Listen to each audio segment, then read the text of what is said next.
দেশীয় কোম্পানির ট্যাঙ্কারে উপচে পড়ছে পেট্রোল অকটেন, নিচ্ছে না সরকার। দেশে জ্বালানি তেলের সরবরাহ ও বিতরণ নিয়ে নতুন করে জটিলতা তৈরি হয়েছে। দেশীয় কোম্পানিগুলোর ট্যাঙ্কারে পেট্রোল ও অকটেন উপচে পড়লেও তা গ্রহণ করছে না সরকারি সংস্থা বাংলাদেশ পেট্রোলিয়াম কর্পোরেশন বিপিসি।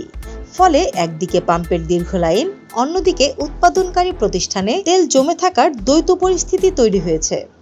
সংশ্লিষ্ট সূত্র জানায়, দেশে পেট্রোল ও অকটেনের মোট চাহিদার প্রায় ৭৫% পূরণ করে স্থানীয় 5টি প্রতিষ্ঠান। এর মধ্যে 4টি বেসরকারি ও 1টি সরকারি। প্রতি মাসে দেশে প্রায় ৭৫,০০০ টন পেট্রোল ও অকটেনের প্রয়োজন হয়। এর মধ্যে প্রায় 40 থেকে ৪৫% সরবরাহ করে বেসরকারি প্রতিষ্ঠান সুপার পেট্রোকেমিক্যাল পিএলসি, যা দেশের সবচেয়ে বড় সরবরাহকারী। তবে অভিযোগ উঠেছে, বিপিসি গত 8 এপ্রিল প্রতিষ্ঠানটিকে চিঠি দিয়ে তাদের কাছ থেকে তেল গ্রহণে অস্বীকৃতি জানিয়েছে।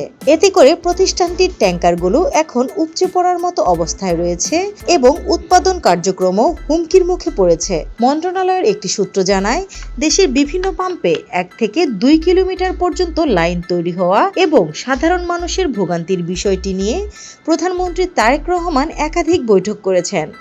তিনি পরিস্থিতি নিয়ন্ত্রণে প্রয়োজনীয় নির্দেশনা দিয়েছেন এবং জ্বালানি খাতে কোনো অব্যবস্থাপনা রয়েছে কিনা তা খতিয়ে দেখার নির্দেশও দিয়েছেন। এদিকে দেশে অকটেন মজুদের সক্ষমতা ৫৩,০০০ টন হলেও বর্তমানে মজুদ রয়েছে প্রায় ৭৫,০০০ টন। এর মধ্যেই 10 এপ্রিল ৩৭,০০০ টন অকটেন নিয়ে একটি জাহাজ আসায় বিপিসি আরও চাপের মধ্যে পড়েছে বলে জানা গেছে। সুপার পেট্রোকেমিক্যালের প্রধান নির্বাহী কর্মকর্তা প্রণব কুমার সাহা 16 এপ্রিল বিপিসির চেয়ারম্যানকে পাঠানো এক চিঠিতে উদ্বেগ প্রকাশ করেন। তিনি জানান, 5 এপ্রিলের বৈঠকে এপ্রিলে ৩৭,০০০ টন পেট্রোল, অকটেন এবং 5,০০০ টন ডিজেল সরবরাহের জন্য তাদের প্রস্তুত থাকতে বলা হয়েছিল। সে অনুযায়ী প্রস্তুতিও নেওয়া হয়, কিন্তু 8 এপ্রিল থেকে বিতরণ কোম্পানিগুলো তেল নেওয়া বন্ধ করে দেয়।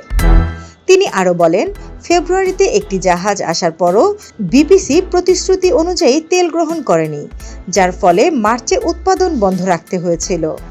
20 এপ্রিল কাঁচামাল নিয়ে আরেকটি জাহাজ আসার কথা রয়েছে, কিন্তু ট্যাঙ্ক খালি না হলে উৎপাদন চালিয়ে যাওয়া কঠিন হবে।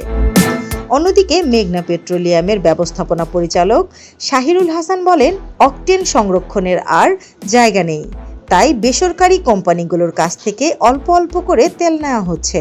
বর্তমানে পদ্মা, মেঘনা ও যমুনা এই 3টি বিতরণ কোম্পানি দৈনিক গড়ে 12,777 টন ডিজেল, 1,796 টন পেট্রোল এবং 1,193 টন অকটেন সরবরাহ করছে।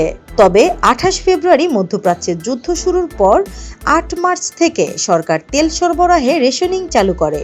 পরে ঈদের আগে সেই রেশনিং তুলে নেওয়া হলেও সরবরাহ সীমিত রাখার নির্দেশনা বহাল থাকে। সরকারি কর্মকর্তারা মনে করছেন, সরবরাহ সীমিত থাকার কারণে বাজারে আতঙ্ক ও মজুতদারির প্রবণতা বেড়েছে, যার ফলে পাম্পে দীর্ঘ লাইন দেখা যাচ্ছে। তবে দেশীয় উৎপাদন থাকা সত্ত্বেও তা গ্রহণ না করার কারণে বিপিসির অবস্থান নিয়ে জনমনে প্রশ্ন তৈরি হয়েছে। স্নিগ্ধা আখি, দৈনিক নতুন সময়, ঢাকা।